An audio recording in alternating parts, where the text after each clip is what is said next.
Hi, everyone. Welcome back.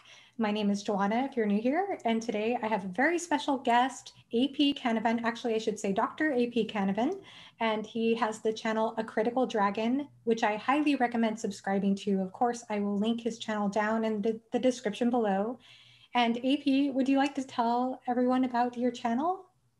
Hello, thank you for having me on. This is great. I spent so much time talking about Malazan and interacting with a lot of the Malazan videos that it's hard to remember sometimes. There's wider booktube, there's wider things going on out there, and a lot of what I do on my channel, and I know you've seen some of the videos. Yes, I have a lot of videos about Stephen Erickson's Malazan Book of the Fallen, but most are taken from the perspective of looking at language, analyzing literature. And I just so happen to be working through the Malazan Book of the Fallen with Dr. Philip Chase.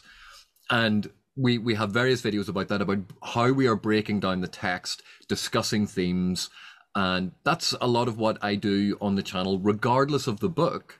So even if you're not interested specifically in Malazan, looking at different ways to have characterization in literature, analysis, close reading of prologues, and looking at how these techniques are used to create certain feelings and resonances in a reader.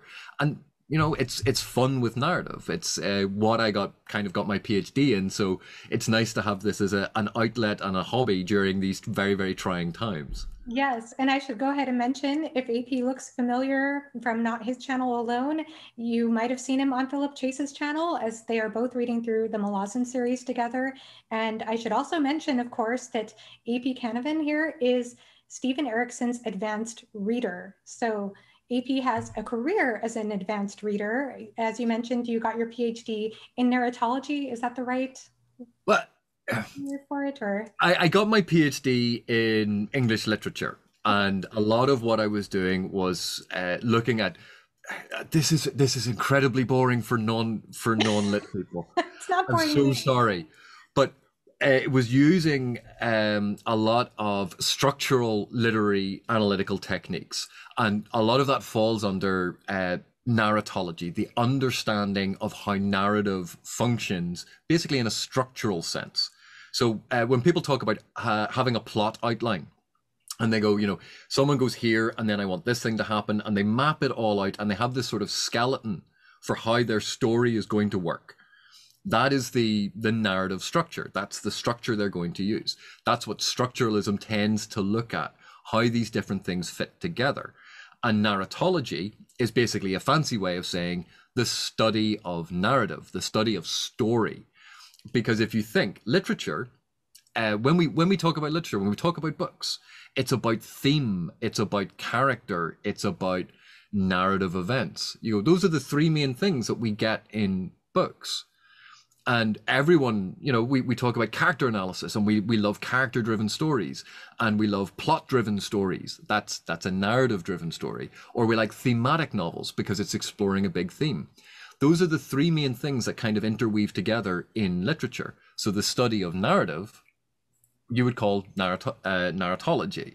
And it's that sort of structural way of looking at it, where you pare everything away to have a look at how the structures function. So it's either that is my description of what I did, or I just tell people I studied dragons because I Yes. did it in fantasy. And because you did your dissertation on role playing, right? Role playing games, kind of. The Sorry, go ahead. the the impact of role playing games on fantasy literature and how that changed fantasy literature.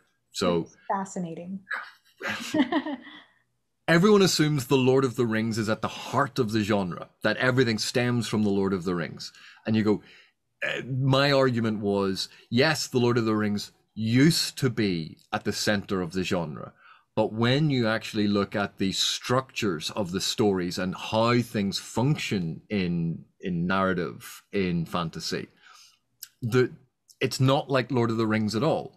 Lord of the Rings is a quest to get rid of something. Sorry, spoilers for the Lord of the Rings. They're trying to get rid of something. But if you think of a quest narrative, how many other quest narratives are about trying to get rid of something? They're all about, let's go and get the magical object to then get this magical object, and then we're going to bonk the Dark Lord on the head with it. it's the complete opposite. Yes, they still go on a quest, but it's acquisition. See, me word good.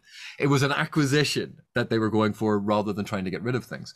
So where do you get that idea of going on quests and going on journeys to get stuff so that you can go on more journeys to get more stuff and defeat more powerful people? And that comes from role-playing games. That comes from the games that Gygax and Arneson developed, like D&D, and then the spin-offs of all of those, and all of the computer games that followed that kind of structure. And that's what became massively popular. That influenced the fiction, and we roll on from there. Yeah, well, and that's perfect too, because I mean, from what I understand, from what I've heard, Stephen Erickson and Ian Esselmont, they were playing Dungeons and Dragons, right, as an inspiration point for creating Malazan. Yeah, and they've talked a lot about this, because if you think the series has been out over 20 years, but when they were archaeologists, when they were out on field trips and out on these digs in the middle of nowhere, it wasn't that you had a smartphone that you could sit and play games or the internet or anything. They had to make their own fun, and Esselmont introduced Erickson to playing Dungeons and Dragons, the role playing game. But obviously they're out in the middle of nowhere. Quite often it was just the two of them trying to keep each other entertained, so they didn't play in the way that a lot of people, I think, played D&D at the time.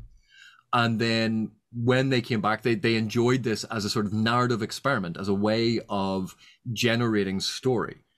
And then they got a little frustrated or felt confined by the Dungeons and Dragons system. They moved to a different RPG system called GURPS, which is slightly more freeform.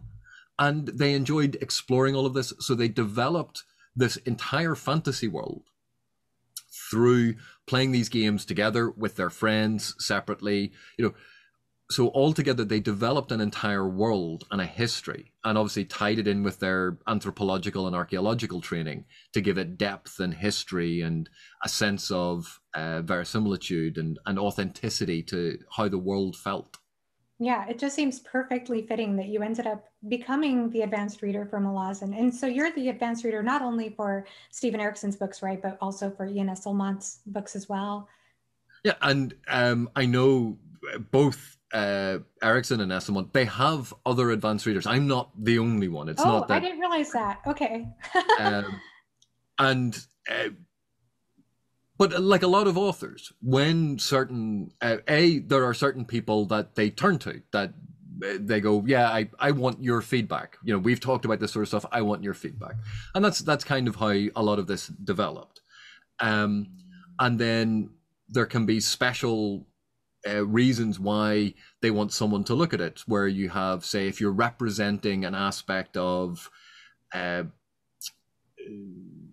a particular, let's say, neurological condition. And so you might find someone who has experience of that and ask them, would you mind looking at this particular section where I'm exploring this to see if it's accurate, to see if I'm dealing with it as sensitively as I think I should be? That you can have, I think the popular term now is sensitivity readers. But essentially you consult in various authors consult with various people over time, and yeah, I have now become known as like Erickson's advanced reader, but he does have other people he talks to.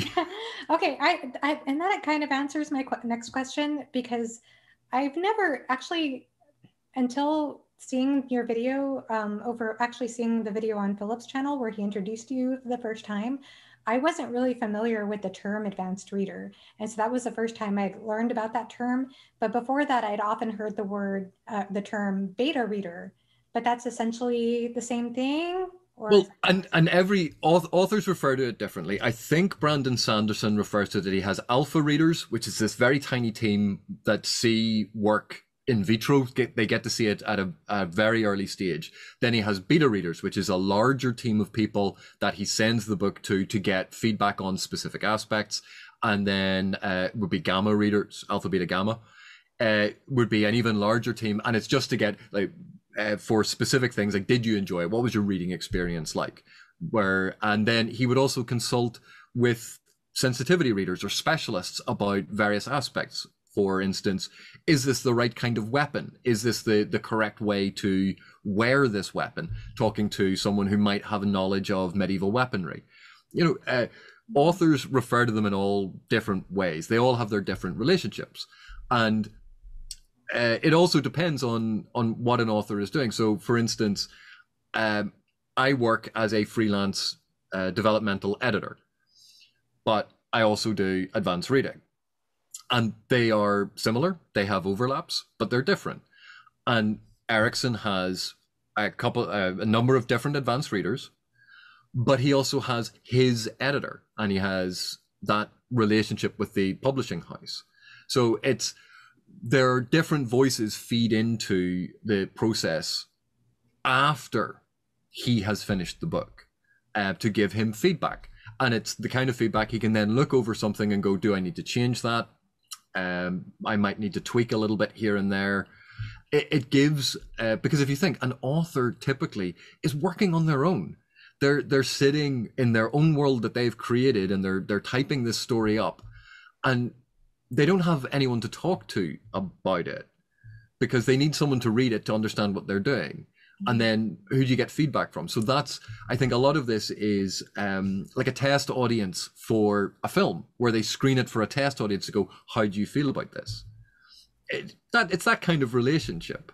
Yeah, that's fantastic. And so, I mean, I heard a little bit of what you told Philip about how you give feedback. Like, you basically give general feedback of like, this doesn't make sense, or I like this, or I don't like that. Is that more or less right? And then do you offer analysis too, or? Well, and again, there's a difference between hiring me as an editor and hiring me as an advanced reader. Yeah. But typically, and as you know, narrative is complex. So as I am reading down, a lot of the feedback for a particular author can be, they want to know how what I am feeling as I am reading. They want that reader feedback. How does a reader feel? And so if I start laughing at a section, I'll make a note in the comments going, I am literally laughing out loud now. This was very funny. I love this bit. If I go, I haven't made a comment in a while because I got caught up in the flow of what was going on. I was so excited. So I'm skipping back now, but I just read the last 2 pages, forgetting to make comments. And I make sure to note that on the side, so that they know, even if I go back and I make additional comments, that actually when I was first reading down through it, I got so caught up, even though I was meant to be paying attention, I got so caught up in what was going on that I forgot to do that. And for an author to know that even when I'm meant to be paying attention, that I get caught up on things, that's a really good thing. So they can look at that section and go, that section worked really well.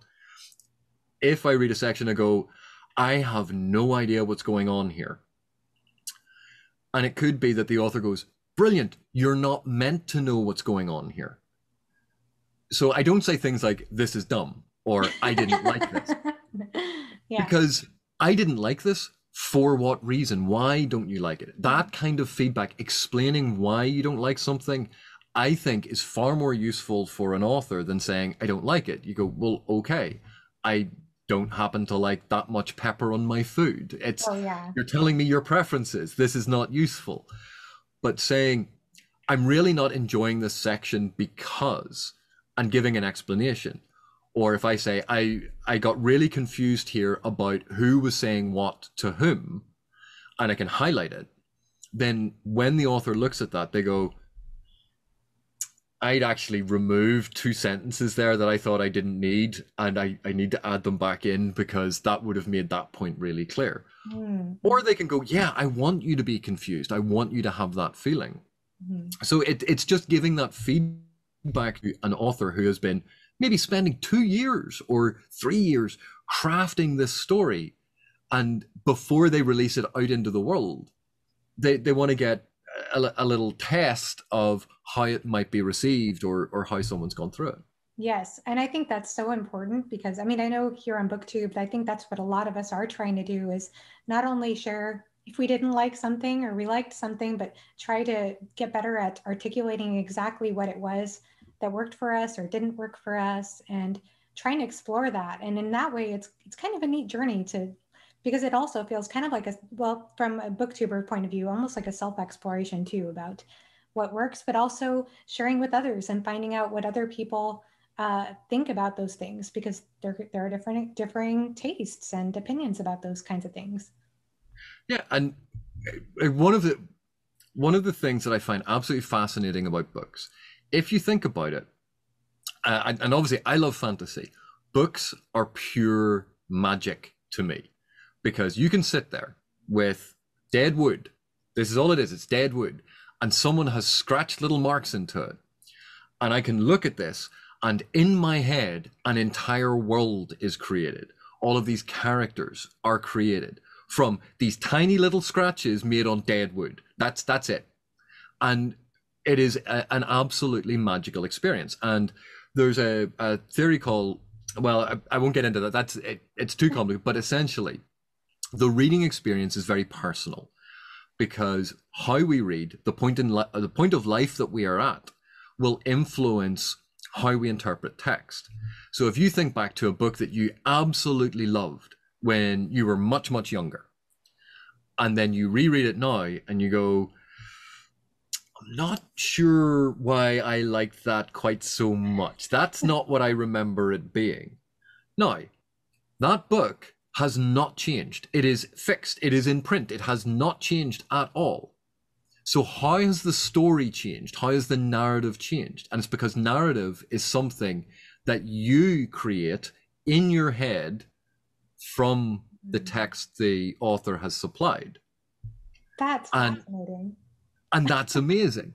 Yeah. Because I remember the very first time that I read The Lord of the Rings, and I know that you're doing a reread of The Lord of the Rings. You reread The Fellowship recently, didn't you?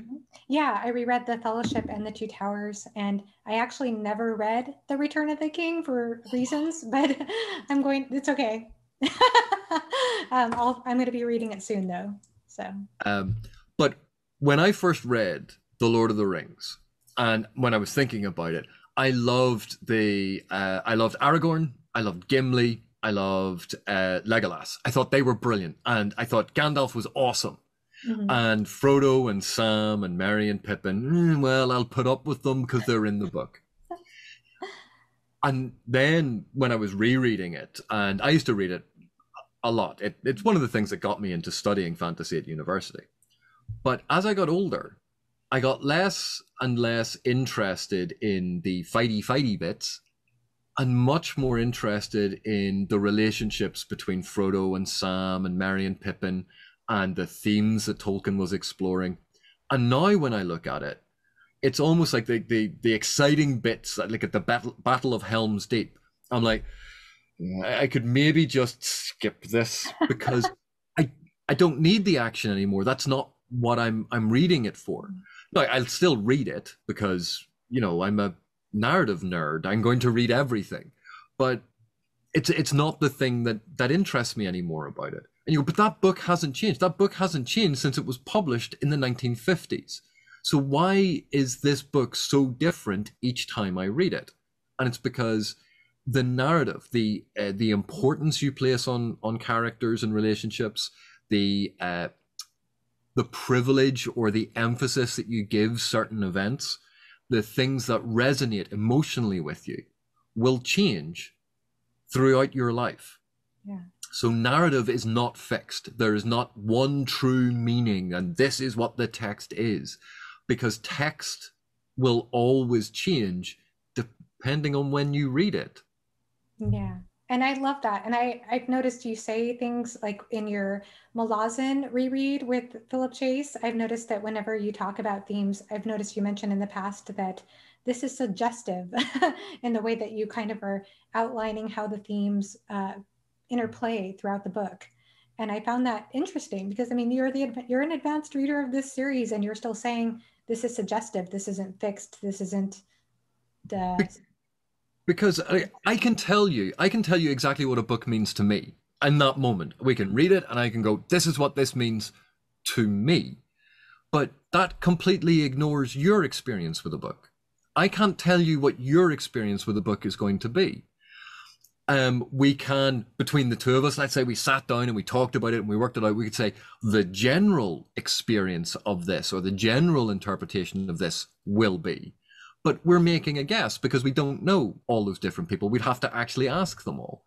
But we can start making educated guesses. We can start piecing together on the balance of probability answers that are both respectful of the individual experience, because there will always be someone who does not react that way, but will, on balance, reflect what is going on in the text. And, you know, the more you, I think I said this to Philip one time. A friend of mine had a fridge sticker, a fridge magnet that said, "Teenagers, leave home now while you still know everything." When I was younger, I was absolutely, this book is bad, and it's bad because it's pacing sucks and this character is dumb. And I was making all of these declarative statements because how I engaged with the text, what I got from it, that was what I went, yes, it is a personal experience and this book is just bad. The more I have studied narrative, the more I have come to appreciate the complexity of it, the nuance of it, and the fact that you have to be flexible. So one of the books, and it'd be of no surprise to anyone, but one of the books I loathed was Twilight. Surprise, surprise, yeah. Not the intended audience for Twilight. And if you analyze Twilight as a fantasy novel, it doesn't work as a fantasy novel. If you analyze it as a horror novel, it doesn't really work as a horror novel. If you analyze it as a romance novel, suddenly the structures of romance, you go, actually, those things are all there. Now, then once you have that, well, it seems to be then it's a romance rather than, yes, there are vampires in it. Well, sparkle pyres, they're not really skinned vampires. But once you go, well, we're not looking at it as horror, we're not looking at it as fantasy. Let's look at it as romance. And we put it in that context and in that frame, and then we can kind of judge it against other romances. And then we look at it and go, well, it's slightly more towards the YA side of romance than towards, adult romance. So let's move the frame there. Let's re-examine it in that context. And that's when you can start honing in on an evaluative judgment. And I used it. It was an exceptionally useful text to use to teach in university, because I was teaching students about different literary theories. And the majority of my class had read Twilight. And I went, instead of making you read a new novel every week as we talk about these things, let's use Twilight as a textual example, and we'll keep using it to go back to it with these different literary techniques to explore it. And they found that incredibly useful because they knew the text. They weren't worrying about trying to understand the text. They already knew it. They already understood it. And I could then teach them the different literary theories and apply them to the text. And at the end of it, they all cursed me because I'd absolutely ruined the book for them. And I had to smile a little inside because, like all lecturers, we survive on student tears. Yes, we do. Wow. So that's why I try not to be declarative about what a book is doing, because we can talk about what the author intended it to do. If we've spoken to the author or they've written about it and they've expressed it, we can talk about what they intended to do. I can talk very, obviously, for a long period of time using lots and lots of words about what I feel about a book. But you're trying to get a middle ground of something that is more generally appropriate, if that makes sense. Yes. That's so funny that you ruined it for them, though, at the same time. So great. I don't know. Are you a fan of Twilight? Were you a fan of Twilight? I did read them several years ago. My boyfriend at the time made fun of me so much for it, but then he'd sneak away and read it, which was very funny to me.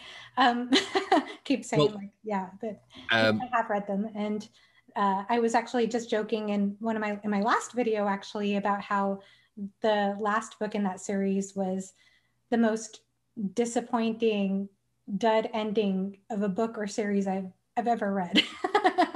But yes, Well, I have heard of it. I'll give you one line that I used in that class that my students credited with being the worst of destroying the book. So if anyone wants to maintain their memory of Twilight being this awesome reading experience and they really love the book, I am not saying that you're not allowed that, but tune out now for about 5 seconds. So vampires don't have a heartbeat, therefore they have no blood pressure. Therefore, So it doesn't work as a romance novel, in other words. but think about it. No heartbeat. That's biologically, it doesn't make any sense. And that was the line. That was the line that had my students cursing.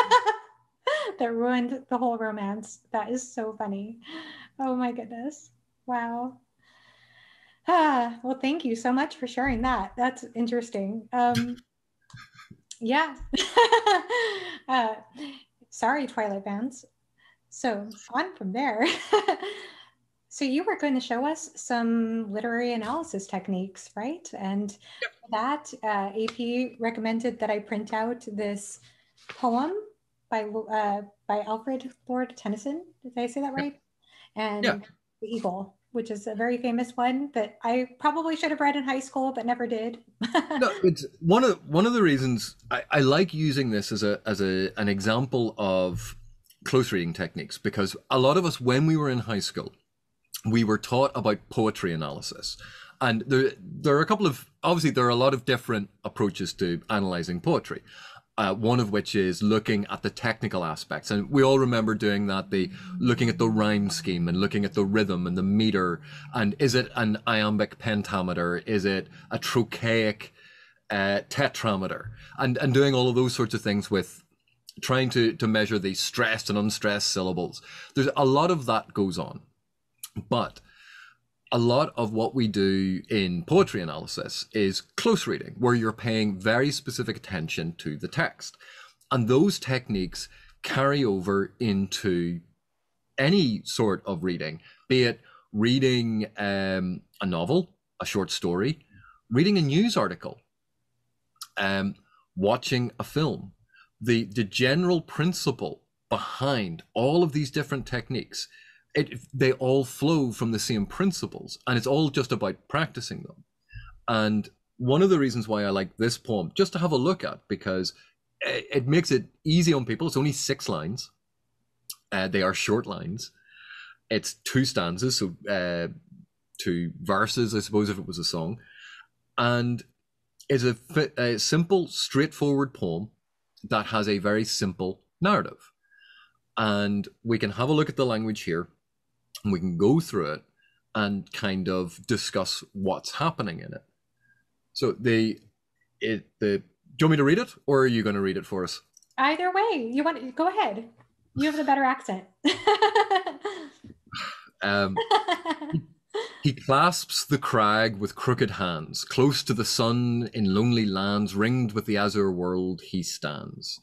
The wrinkled sea beneath him crawls. He watches from his mountain walls, and like a thunderbolt, he falls. That's it. That's the poem. And you can see why I like it. It's short, it's easy, it's straightforward.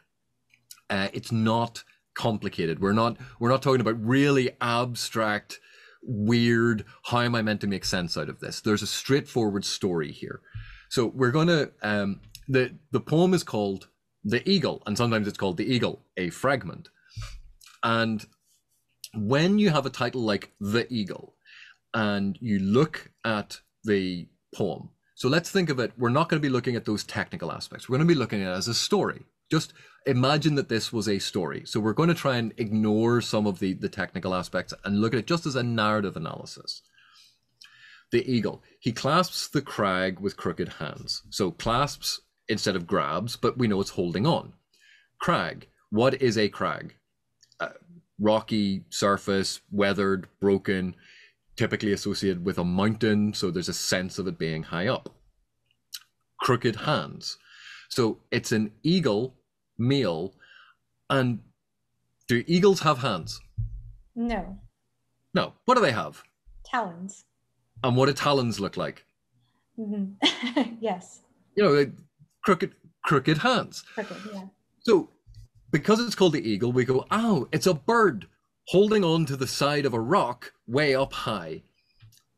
Really straightforward, really simple. That's the literal reading of what's going on here. Close to the sun in lonely lands. And you go, oh, if he's very high up, he's close to the sun, not close to the ground down below. Lonely lands. Eagles are, you know, we always see them pictured as these solitary creatures. So we have this very noble bird looking there, you know, framed by the sun up behind. It's this wonderful, beautiful image, ringed with the azure world. Oh, the sky. It's a sunny, beautiful day. The sky is blue. And there's the proud eagle standing there, looking photogenic, a slight breeze. You know, that's what we get from this opening. It's this beautiful, poetic image. And then we get, in the second stanza, the wrinkled sea beneath him crawls. So wrinkled is just describing the texture. So it's a bit wavy, bumpy, you know, the way the sea is. Yeah. But it's a nicer way of saying it. And it is crawling. You get that sense of it's moving, but it's moving slowly. He watches from his mountain walls. So again, emphasizing he's up high. And like a thunderbolt, he falls. The swift dive down as we assume he is going for a fish. Right? Right. Straightforward, simple, straightforward, very enjoyable. And we enjoy the language of it because Tennyson could have said, so this eagle was sitting on top of a rock at the top of a cliff and then it dove down into the water. Kind of lacks the beauty of the piece, but it would be more concise, it would be more straightforward, it would get to the point quicker. So why spend all of those extra words doing this? And it's because we enjoy the experience. If you think about when you have a meal, well, why not just get a nutrient paste and squeeze it straight into your mouth and then take some vitamin tablets and just go? It'd be much quicker and it's more direct. You know, because I want to enjoy my food. Yeah. I want to sit with company and talk and enjoy different textures. It's not always about the quickest, most economical way to get to the point. Sometimes it's about the exploration or about the presentation. So, Joanna, now that I've been talking for forever, what do you think about this? Let's have a look at some of the language here.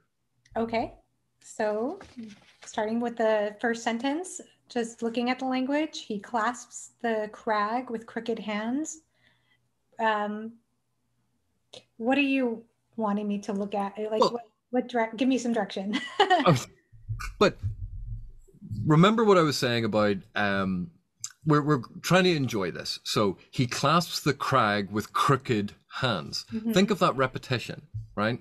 Yes. So it's putting you into the rhythm when you're saying it aloud. And even you were doing it. You read that. He clasps the crag with crooked hands. There's alliteration there too. Yeah. So you have the alliteration. But the alliteration is in time with the stressed and unstressed syllables. And I know I said I wasn't going to go into that, but that's one of the things there. He's giving you a rhythm to how you read this. Yes. But clasps, why? What does clasp mean to you? Why isn't it? What are the synonyms for clasp? Grab, grip, or those are kind of words that come to mind. Yeah. So if we substituted, he grabbed. So he grabs the crag with crooked hands. Doesn't feel as good, does it? It doesn't, no. But you go, well, but it means the same. It says basically the same thing. Why does it feel different? And you go, because it doesn't fit with the cohesiveness of what is being built up. It's like a jigsaw piece that's slightly wrong. So when we read something that is in a novel and where authors have taken time to explore some things, sometimes their word choice is actually quite important. And if we looked at this, so crag is not a common word that we use today in everyday conversation. Why didn't he say cliff or rock. Yeah. Well, Because, oh, go ahead. Sorry. oh, no, please. Oh no, I was just going to say it's interesting the word choice there because he clasps the crag with crooked hands. When I think of crag and I think of like rock or a kind of like a cliff surface or something. So that's kind of what I'm imagining with that is like he clasps the crag with crooked. And with that, I immediately think of when crooked hands, just I keep on thinking of the word crack, even though the word crack isn't in the sentence. But then when I associate the word crack, I think of old. And so it's interesting how that just kind of comes into my, like, the back of my mind while I'm reading that, even though that's Yeah, not what's there. but exactly because the emphasizing the similar sounds is suggestive then of a word that's not present. Yeah. And, that's one of the ways that this is done. And also, if you think crag, something that is craggy is weathered, it is old, it is broken, it is uneven. Crooked is, again, looking at something that is uneven, is not smooth. So And that's even old, but yeah, that old feeling really comes through there. Just um, cracked and crooked, all these things are definitely not fresh or new or springtime, like a springtime type of feel. Yes. exactly. So you have connotations. So you have thinking about synonyms, but you also think of connotations. And it's the direct link between things is not always obvious. So to digress from this for a second, if I asked you, what is the color of anger? If you were to associate anger with a color, what color? Red is the Yeah, typical one that red. comes up. Yeah. Absolutely fine. What's the color of love? Valentine's Day, it's red. Like we use red for love. Right. Yeah. What's the color for passion? Well, okay, that's red again. Okay. What's the color of blood? Well, okay, red. Color of violence? Well, typically that's also red. It's red. Um, so you can see red, if red is used as a word, as a descriptor, as added into a description about something, there are lots of different connotations. So if I said his eyes gleamed red, now in that sentence, his eyes gleamed red, does that suggest to you that he is looking at someone with passion and love? Or is it more he's looking at someone with demonic anger and rage? That was what it came to mind. Yeah. But then, if you think of in cartoons, when the cartoon character sees someone that they fall in love with, the big hearts in their eyes and that sort of thing. So you can see how using red can change its meaning depending on its context. So if I said the leaves were green, green in that sentence is, think of the connotations of green in that. The leaves of the tree were green. What does that tell you about the tree? That it's young, that it's not fall, that it's um, Healthy and it's healthy. vibrant and it's Yes. growing. Mm-hmm. And if I said the walls of the ruined house were green, do you go, oh, it's vibrant and healthy and growing? But so green has completely changed its meaning. Yes. Depending on its context. So you have to be, when people say, but how do you know it means that thing?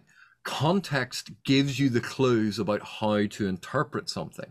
So even something as straightforward as, oh, the color green, well, it's about healthy and growing and nature and all of this sort of stuff. And you go, his leg was turning green. Doesn't sound healthy to me. Just depending on context, because it then would have the opposite meaning. If his leg was turning green, you go, that sounds infected and bad. The tree suddenly sprouted green leaves. Oh, it's magically growing and healthy. All dependent on context. So that's how we build up meaning in the surrounding words. It's not just about understanding the word itself, it's about understanding its meaning in place, in the context of the sentence, in the place that sentence is within a paragraph, where that paragraph is within a scene, where that scene is within a chapter. And that's how we build meaning.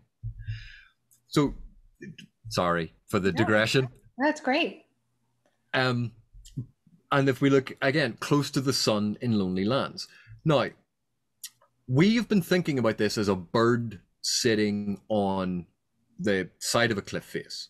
Now, if we didn't know it was a bird, if we didn't know it was the eagle, if we had just ignored that, he clasps the crag with crooked hands, close to the sun in lonely lands, ringed with the azure world, he stands. Because, let's face it, birds don't really stand, do they? They perch. They don't stand. People stand. And here we have a male pronoun, so it's a man clasping the crag with crooked hands. So we had all that whole discussion about how that is suggestive of being old. So an old man close to the sun in lonely lands. An old man who is very lonely. He's on his own. And you go, so he's isolated. That's we're suddenly building a very different tone to this poem than we had when we were going, oh yes, it's this beautiful bird. Now it's much more almost sinister.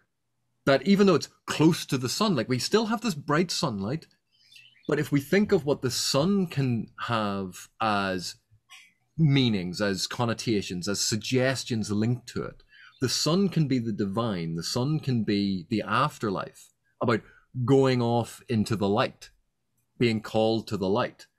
And the lonely lands, a desolate place, and all that's left is this bright light that is calling him, ringed with the azure world, surrounded by blue. So, literal description, the sky is blue, the sea is blue, everything's blue. But blue, what are the connotations of blue? If someone says to you, I am feeling blue, what do they mean? Usually sad. Yeah. So he's ringed in a sad world, in the lonely lands. Yeah. That's a very different meaning. That's a very different tone. It's a very different way of thinking about this poem. And you go, but the words on the page have not changed. Not at all.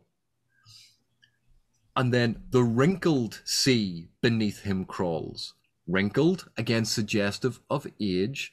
Crawling, suggestive of being infirm and sickly, which ties in with crooked. He watches from his mountain walls. He watches from this place where he has built or blocked himself off from everyone. So if we talk about someone who is being very depressed, we often talk about how they have walled themselves off. They don't let anyone in. And here we have someone who is watching from their mountain walls. They've sealed themselves away from everyone. And like a thunderbolt, he falls. And this now isn't a poem about a bird diving down to get a fish. This is a poem about something else entirely. And that doesn't mean you can't read it as this beautiful poem about an eagle catching or diving down to catch a fish. Yeah. You can still read it that way. And in the next breath, read it the other way as a much more emotive and powerful poem about the loneliness that can drive people to suicide. And that's in a 6-line, very simple, straightforward poem. And this to me is the power of literature. This is the power that books have. That those words on that page do not change. But how we approach it, our mindset when we approach it, can completely change the meaning, the tone, the style, everything about it in a single instant. Yes. That's amazing. Just amazing. But this is what we do. This is what we do in our heads every time we read.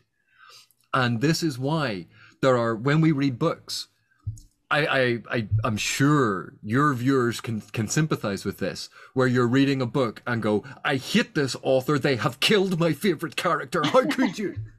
And you go, it's a fictional character. Like, why are you getting upset? Or being reduced to tears about something that happens in a book, or laughing because something is so hilarious, or being really excited because something is happening in a book. We experience those emotions because we have created it in our head. We have engaged with the text. And that is an incredibly powerful and very intimate thing. We let these words into our brain to create. And it's one of those reasons why I don't like saying to people, you have read it wrong.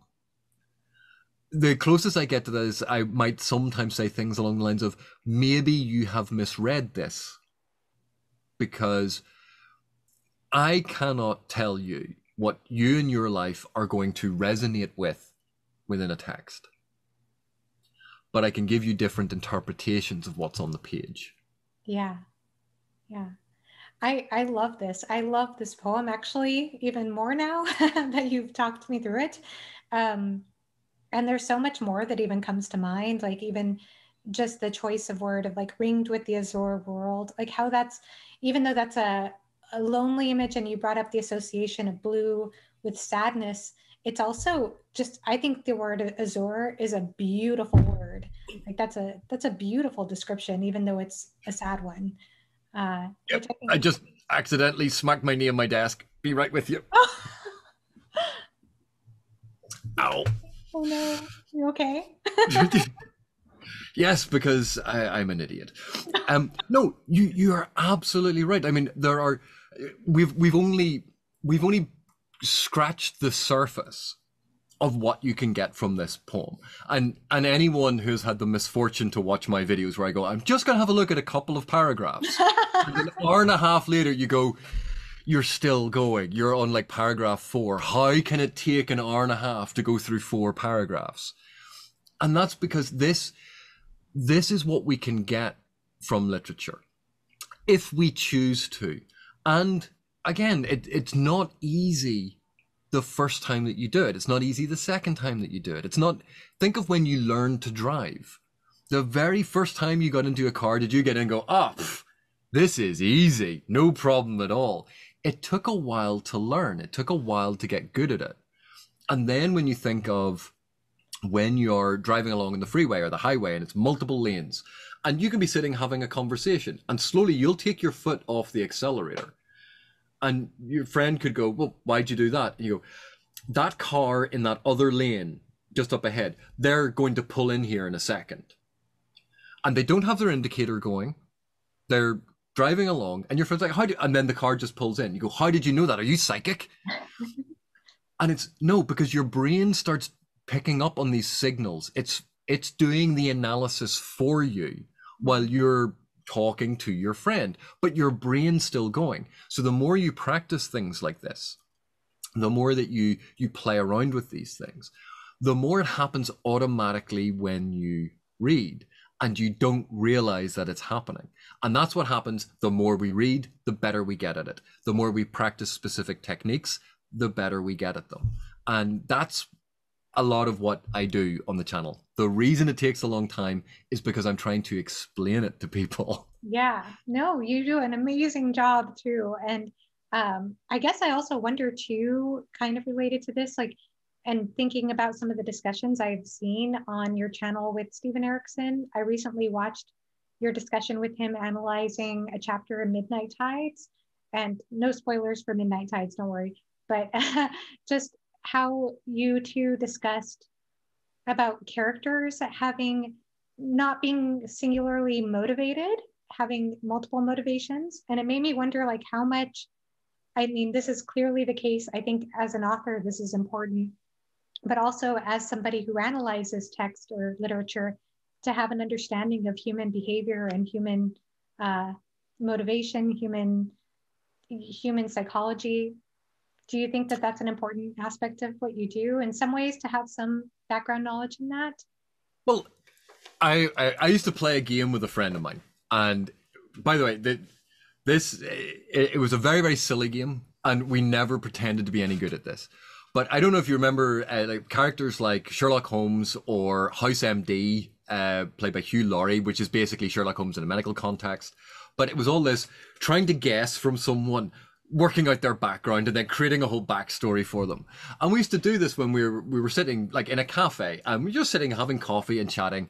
And as a fun game, you know, like people would be sitting there and they'd be sitting with their friends, and you would create these whole backstories and everything about them. And you go, oh, well, that person, they're obviously very well educated, and they're very confident. Look at how they laugh. They don't care that people are looking. And, you know, we create this pop psychology, absolute rubbish. We were terrible at this. But it was a lot of fun. And the reason I bring this up is I can guarantee you that anyone watching this video, at some point in reading a book has gone, that character is so two-dimensional. Oh, yeah. That character is so wooden. That character is so boring. And one of the things that can lead to that is if a character is just an articulation of their plot role, where they are just focused on doing one thing. The other thing that we tend to bring up is, oh, I want to see character development. I want to see nuanced characters. I want to see characters with feet of clay, with flaws. I want to see complex characters. And we can say, oh, well, that's a two-dimensional character. That's a complex character. It's one of the two. And you go, well, it's not, is it? We've just talked about that narrative is fluid. So if you think of even like a one-dimensional dot plot function character to all the way the most hyper-real, super real, completely complex, fascinating psychological study on the far right, all characters will fall somewhere along that spectrum towards one side or the other. It is very rare that they are going to be fully on that side or that side. So when we talk about two-dimensional characters, it's usually as a bad thing. But in novels where it is a lot about the hero's actions, or stories about the hero's actions, villains are almost always two-dimensional. Or one-dimensional. You have nameless henchmen. They're usually one-dimensional. You have sometimes named henchmen who have a particular skill that they get killed off. And then you have the uber bad guy who might have a tiny, tiny bit of a backstory, but he's essentially a mustachio twirling villain. And he gets killed off. All of the development is focused on the heroes, on the side of the perspective that the narrative is with, instead of thinking of those characters as complex, because the antagonist is opposing and we don't always explore their background. So how do you make an antagonist complex? And the weird thing is, the longer in narrative that you spend with characters, authors can make you love characters more or loathe them more. So think of, well, I don't want to go into too many.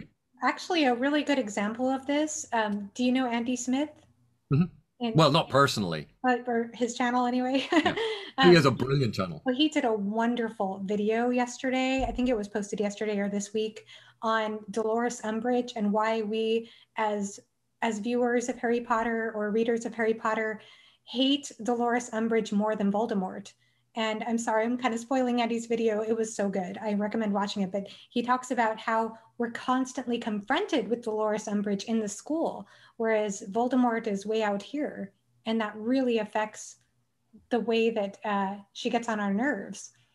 Does he also bring up the fact that Dolores Umbridge's evil is mundane and understandable, but Voldemort's is like, what's Voldemort's plan? What does he want? What are his goals?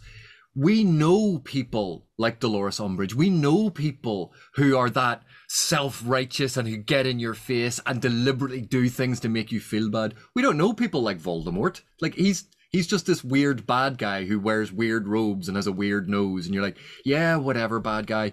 Whereas Dolores Umbridge is a much more rounded character and much more realistic to us because we know people like that. We've seen them on TV. We've seen them in on news stories. We've seen them yelling at innocent shop assistants who are just, I'm just trying to do my job. And they're yelling at this poor innocent shop assistant. There's your Dolores Umbridge. So because we recognize it, because it's mundane, because it's a prosaic evil, that has a resonance with us as readers, because we go, oh, I know I know a Dolores. You know who I'm talking about. Whereas, do any of us know a Voldemort? No. But I am certain your viewers will know a Dolores or two. Oh yeah, for sure. Yes. So that's that fascinating thing. And yeah, we spend more time with her. Andy is absolutely right, because we see more of what she does, because we see the repercussions of what she does, the direct repercussions and the rippling effect of what she does. And we feel those things through what the characters go through. That builds up our resentment and hatred of her. So it's a very clever technique that Rowling utilizes. Yes, absolutely. So if I said, which character am I describing from Harry Potter? Always breaks the rules and gets away with it. Has two backup goons looking after him at all points and always back him up even when, he's clearly in the wrong. Has loads of money, gets special treatment from the teachers. Which character am I describing? It's Malfoy, right? That's Harry. Oh. See, that's funny. I actually first thought you were talking about Harry, and then my mind went to Malfoy. But Harry and Malfoy are exactly the same character. But the narrative perspective is with Harry. So everything we get told about Harry is framed in a good light. And everything we get told about Malfoy is framed in a bad light. Because think about it. Harry's always backed up by Hermione and Ron. But Harry and Ron treat Hermione really badly. Just like when we see Malfoy saying nasty things to Crabbe and Goyle. But when he does it to Crabbe and Goyle, we go, see, that's Malfoy being nasty. But when we have Harry and Ron making fun of Hermione for being smart, oh, the audacity! How dare that woman be the smartest witch of her generation? We have to call her a swot. We have to make fun of her intelligence because we are threatened. You go, but they meant it as a bit of a joke. They're all good friends, really. But because it's given that narrative framing, we don't criticize Harry for it. Harry gets to play Quidditch in his first year. I'm sorry, the rules say that he had to be a second year. Why does he get special treatment? Well, because he's just special. Harry gets to use a special broom that no one else has, that's better than everyone else's, so it gives him a distinct advantage over every other player.